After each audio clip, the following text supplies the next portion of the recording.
And Graziano has Grazianotes because there are huge stories taking place all around the league as we speak. And Dan, let's start in Baltimore. What is the latest with Lamar Jackson's contract extension or lack thereof? Lamar Jackson has 2 years left on his deal. His cap number goes up to $74.5 million this year. What the Ravens would like to do is extend his contract to help knock that cap number down.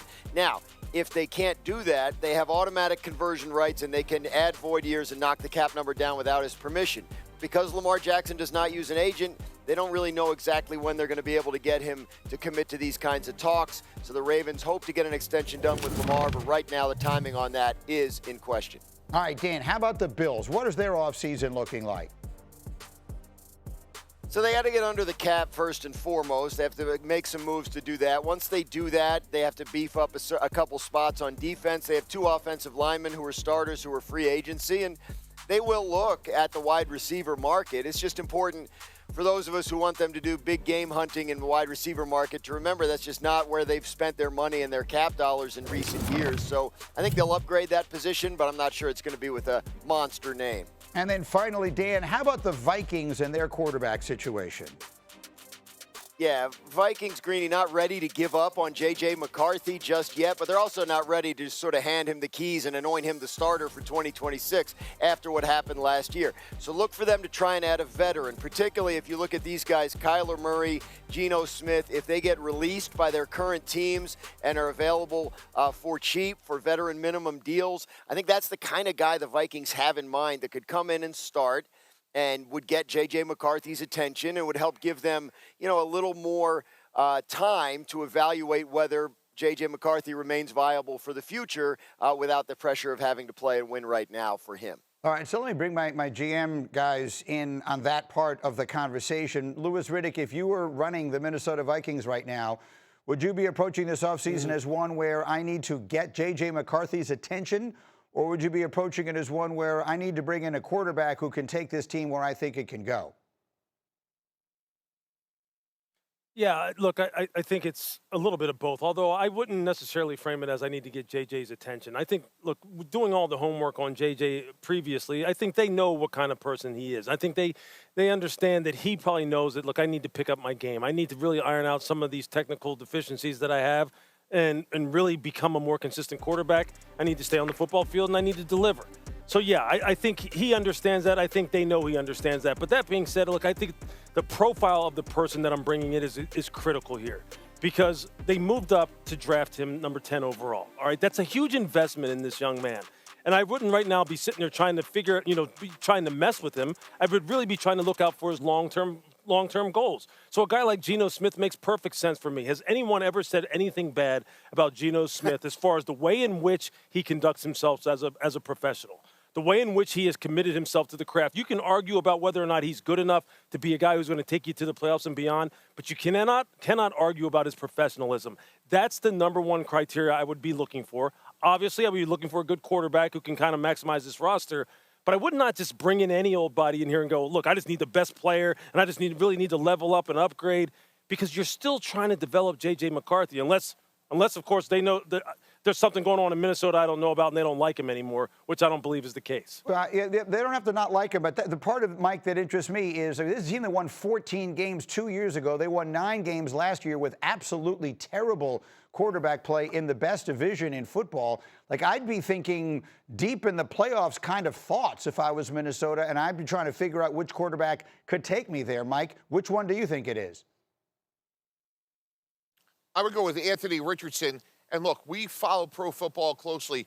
It's going to be a long time coming until we talk about a player who's 24 years old and has played in 17 games and started 15. Greeny, there's a whole bunch of players here at the Combine older than Anthony Richardson. And if I was him, I would walk from Indianapolis to Minnesota and say to Kevin O'Connell, I'm getting a master's degree in quarterback play.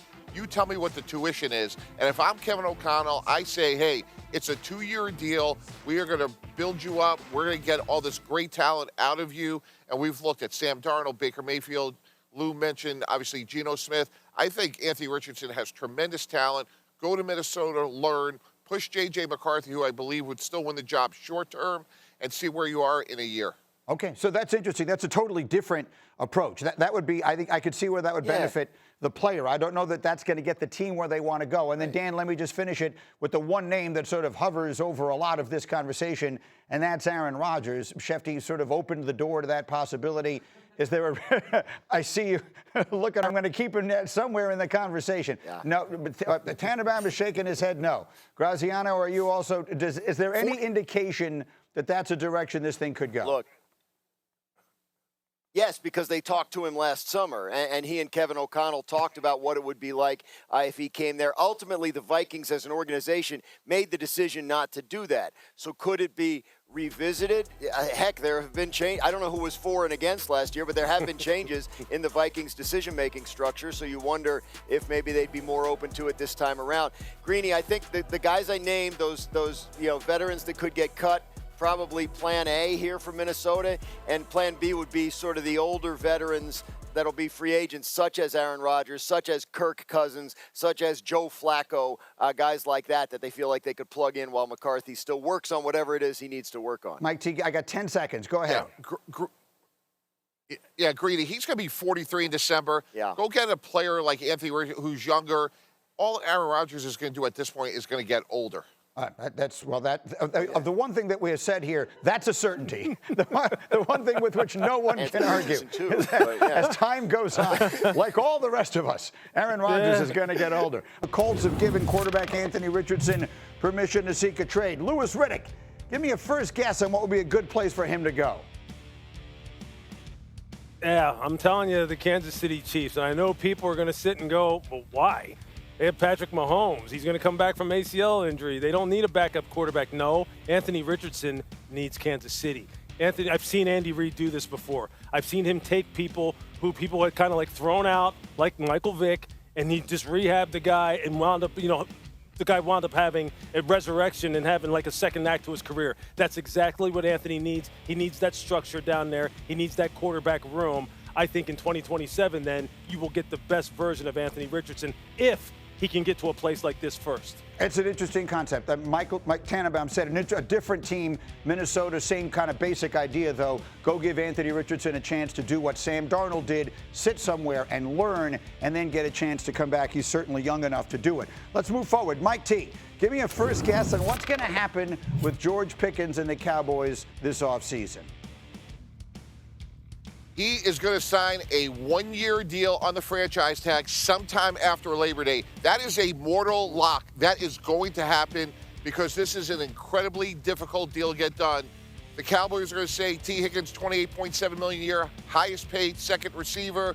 George Pickens is going to say, did you see my production? I won $40 million a year at Jamar Chase.